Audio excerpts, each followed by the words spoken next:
This video is about our experience at Whimsical Wonderland. This is an amusement park where it has 17 rooms, or in their term 17 realms. Now this amusement park is located at Eastwood in Quezon City. If you're interested, you can visit their Facebook page or their website to book online. They also accept walk-in clients. In this place, you get to explore 17 rooms, or in their terms 17 realms. Each room or realm has a different theme, and you'll also have a guide with you who will give you a tour in all the realms. The entrance fee may vary depending on where you'll book a ticket. For online booking, the tickets cost 349 pesos, and for walk-in clients, the ticket costs 449 pesos. Now this is cheaper compared to the dessert museum that we went to see last year.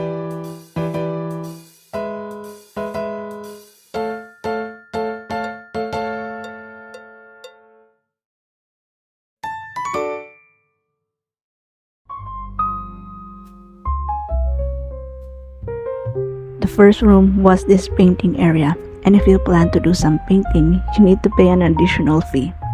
This room only had these giant flower lights. It wasn't that great, but the next room was more prettier.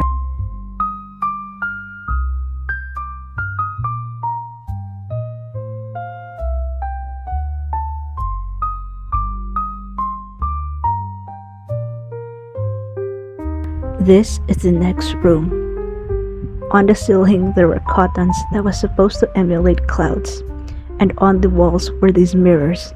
I love the design of the mirrors, but I wasn't a fan of the plastic balls scattered around the floor. It was hard to walk around with all these balls on the floor. But I think this was better than the first one. So for the next room, this bedroom is supposed to be a bedroom from the Spanish colonial times. There were antiques on the shelves, and the bedroom was surrounded with haze and dried cotton plants. There were these lights that were supposed to resemble candles. I'm not a big fan of hay. This thing causes skin irritation, so if you're someone with a sensitive skin, I advise you to not to sit long on this bed. That's it. That's all I have to say about this.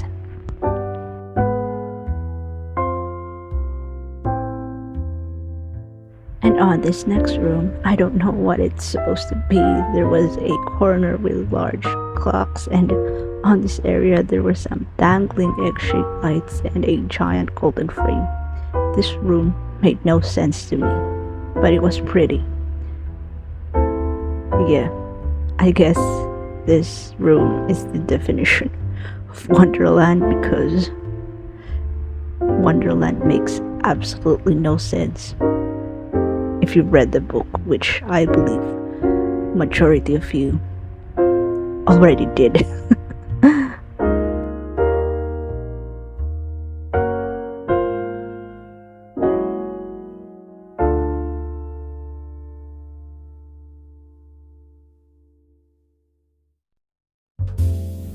This next room reminded me of the bedroom of Ariete from the Ghibli film Ariete. This is how I want my room to look like.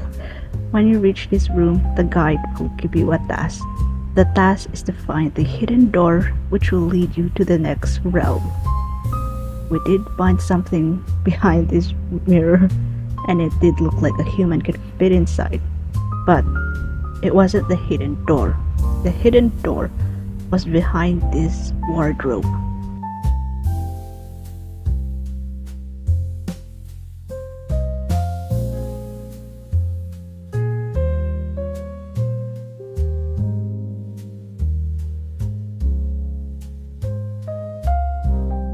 Yeah. This passage will lead us to the world of Narnia. Just wait for it. We're almost there.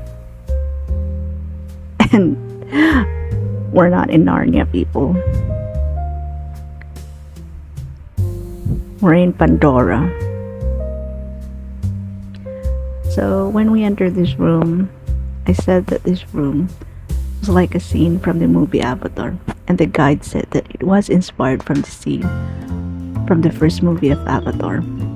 If you guys don't know what I'm talking about the scene in the forest where Neytiri and Jake first met.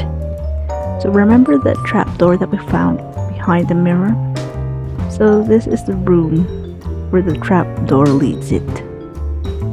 So yeah, it's just a room with a bunch of giant mushrooms.